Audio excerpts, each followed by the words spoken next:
Welcome to my YouTube channel दोस्तों। आप सभी का स्वागत है एक बार फिर से। जी हाँ दोस्तों, कक्षा 12th हिंदी साहित्य का पेपर मिल चुका है दोस्तों।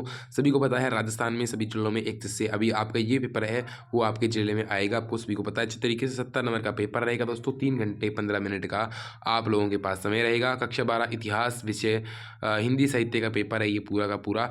सबसे पहले ये तुलसी के बारे में बताया। तुलसी हमारे जातीय जनजागरण के कवि है, तुलसी जी के बारे में बताया है। तो उपयुक्त अपठित गणदास का उचित शीर्षक क्या होगा? तुलसीदास का साहित्य या तुलसी साहित्य का महत्व भी हो सकता है, तुलसीदास का साहित्य हो सकता है, और या तुलसी साहित्य का महत्व आप बढ़िया रहेगा। ठीक है। हमारे जातीय जागरण के सर्वश्रेष्ठ कवि किसे माना गया है? तो तुलसीदास जी को माना गया है। तुलसी के साहित्य का मूल संदेश क्या है? तो मूल संदेश दोस्तों क्या है? मनुष्य प्रेम है। ठीक है। और तुलसीदास की रचनाओं का आधारशिला क्या है? तो आधारशिला दोस्तों क्या है? तुलसीदास की रचनाओं की आधारशिला यहाँ पर इन्होंने बताया है, इन्होंने कहा है साम्राज्य समता और ऊंच नीच, मूल संदेश मानव प्रेम तो मनुष्य प्रेम ही आधार है, और समन्वितता कर्मठता। तो दोस्तों क्या हो गया? एकता हो गया। तुलसी का साहित्य मनुष्य को क्या बनना सिखाता है? कर्मशील, संग्रहशील, संवेदनशील, उपयुक्त सभी दोस्तों सिखाता है आप लोगों को।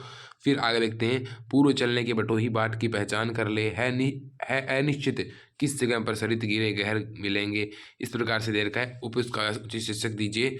तो यानी पहचान कर ले, पथ की पहचान हो गया। ठीक है। बाट की पहचान कर ले, इस पंक्ति में बाट से क्या आशय है? यानी लक्ष्य की या मार्ग की पहचान कर ले। ठीक है। बटोही का अर्थ क्या है? बटोही का अर्थ है पथिक। ठीक है। और बागवन, ठीक है, बागवन सुंदर मिलेंगे, बागवन से आशय क्या है? सुख सुविधा बहुत ज़्यादा मिलेगी। ठीक है। और कंटकों कंटकों के सर मिलेंगे में कटक का सामान्य अर्थ क्या है? तो दुख है दोस्तों। ठीक है। और है अनिश्चित, यात्रा मार्ग में क्या अनिश्चित है दोस्तों? तो है अनिश्चित दोस्तों जो है कष्ट। निम्नलिखित रिक्त स्थान की पूर्ति कीजिए। स्वच्छता और स्पष्टता किस गुण की विशेषता दोस्तों? माधुर्य गुण की विशेषता है या प्रसाद गुण की। जो शब्द भ्रष्ट होने के कारण सुनने में कटु लगते हैं उनमें दोस्तों श्रुति कटत्व दोष होता है। कौन सा दोस्तों? श्रुति कटत्व है, श्रुति कटत्व है। और ये पेपर आपके 100% आएगा। बड़े क्वेश्चन तो हूबहू क्वेश्चन आपको देखने को मिलेंगे। सोरठा दोहे का दोस्तों उल्टा होता है, उल्टा होता है। वर्णिक छंदों में दोस्तों वर्णों की गणना की जाती है। और तरणी तनुजा तट तमाल में कौन सा अलंकार है दोस्तों? अनुप्रास अलंकार है। कौन सा अलंकार है? अनुप्रास अलंकार है। जहाँ कारण न होने पर भी कार्य की संपन्नता वर्णित हो, वहाँ पे कौन सा अलंकार होता है? वहाँ पे बताना आप लोगों को। और फिर देवसेन का गीत है वो किस कवि द्वारा रचित है? तो जयशंकर प्रसाद द्वारा। सरोज समर्थ कविता है वो आपकी जो है किस पर केंद्रित है? तो सूर्यकांत त्रिपाठी निराला की दिव्यगीत पुत्री सरोज के विवाह पर केंद्रित है। सत्य कविता में किन पौराणिक पात्रों का वर्णन हुआ है? तो सत्य कविता है उसमें युधिष्ठिर वगैरह उन पौराणिक पात्रों का वर्णन हुआ है। संबंध्य का अर्थ क्या है? यानी जो बातें गांव का एक ऐसा व्यक्ति जो कि संवाद जो कहता हो, जिसके साथ संवाद भेजे जाते थे उसे संबंधिया कहते थे। और संभव ने अपने नाम के आगे देवदास क्यों जोड़ा? क्योंकि उसकी प्रेमिका का नाम क्या था? मतलब प्रेमिका का नाम था पार्वती। क्या नाम था? पार्वती। और फिर आपने कहानी सोची होगी, पार्वती का पारो बन गया या पारो बन गया और उसने संभव ने अपने नाम को देवदास जोड़ लिया। यानी एक शरतचंद्र के विशिष्ट उपन्यास की ओर वो संकेत कर रहा था। भरत राम वनगमन हेतु किसे दोषी मानते हैं? राम के वनगमन हेतु वो खुद को ही दोषी मानते हैं। वो कहते हैं मेरी माता को मैं दोषी मानूं, ये मतलब ये तो और भी अनुचित होगा। लेखक की गांधी जी से कहाँ मुलाकात हुई थी? लेखक की उनके आश्रम में ही मुलाकात हुई थी। मतलब गांधी जी के आश्रम में उनकी मुलाकात गांधी जी से हुई थी। फिर है कटोरे में बसंत का उतरना का क्या आशय है? यानी जब बसंत आती है तो भिखारियों को भीख ज़्यादा मिलती है, वहाँ पर लोग दयावान दिखाते हैं, उस तरीके से बता रहा है। धर्म के कितने लक्ष्य बताइए दोस्तों? धर्म के 10 लक्ष्य हैं और सुमीरनी की मनी के आधार पर आप लोगों को लिखने हैं। गाडे का सत्य दोस्तों किसे कहा गया और क्यों कहा गया है? कुटज को कहा गया, क्योंकि कुटज विपरीत परिस्थितियों में भी जीता है। फिर महाकवि तुलसीदास की 2 कृतियों के नाम लिखिए दोस्तों। तो महाकवि तुलसीदास की 2 कृतियाँ हो गई, जैसे कि आपकी एक तो आपकी हो गई बहुत सारी कृतियाँ, जैसे रामचरितमानस हो गई, बरवे रामायण हो गई, बहुत सारी और भी कृतियाँ हैं। ये फूस की राख न थी, अभिलाषाओं की राख थी, संदर्भ सहित विवेचना कीजिए। ये आपके दोस्तों सूरदास जो पाठ है, सूरदास की झोंपड़ी, उस पाठ में से लिया गया है। उसमें उसके जो सारी अभिलाषाएं मर चुकी थी, मतलब उस झोंपड़ी में उसकी पोटली जल चुकी थी, उसने जीवन संचित कमाई जल चुकी थी। अजीब होते हैं ये पहाड़ी लोग। ये कथन किसके द्वारा, किस प्रसंग में कहा गया था? ये कथन जो है रूप सिंह द्वारा ही जो है उस लड़के को देखकर कहा गया था। किसके? अपने भाई के लड़के को देखकर कहा गया था। और रूप सिंह बाद में फिर ये उस चीज़ को सोचता है कि मैं भी पहले पहाड़ी था। कवि ने आशा को बावली क्यों कहा? कवि कहता है आशा ही सभी तृष्णा वगैरह का कारण बनती है। लेखक ने कवि की तुलना प्रजापति से क्यों की है? ये आप लोगों को अच्छी तरीके से पता है, ठीक है। क्योंकि प्रजापति रचना जिस प्रकार से रचता है, लोगों को बनाता है, वैसे ही कवि किसी समाज का एक निर्माण करता है। बड़ी बहुरिया का संवाद हरगोविंद क्यों नहीं सुना सका? मतलब अपनी जो एक तरीके से नहीं सुना सका था। श्री राम के अश्वों की किससे तुलना की गई है और क्यों? और लेखक ने वर्तमान सभ्यता को खाऊ जाड़ू सभ्यता कहा है। इससे आप कहाँ तक सहमत है? आप लोगों को बताना है कि किस प्रकार से आज की सभ्यता यानी सिर्फ अपने तक सीमित रह गई है, लोगों के बारे में नहीं सोच रही है। माघ महीने में दोस्तों विरहिणी को क्या अनुभूति होती है? यानी बहुत ही सर्दी का मास होता है माघ, और उस टाइम पे क्या होता है, बहुत ही उसको अलग सा मतलब फील होता है। और नागमती वाला जो लेशन है उसमें से आपके आया है, ठीक है।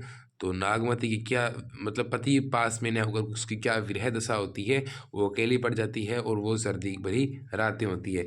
कहानी में लेखक ने शेर को किस बात का प्रतीक बताया गया है? शेर को व्यस्तता का प्रतीक बताया गया, व्यस्तता का प्रतीक बताया गया है शेर कहानी में। और जयशंकर प्रसाद का साहित्यिक परिचय आप लोगों को देना है। जयशंकर प्रसाद का जन्म हुआ था काशी में, हुआ कब था?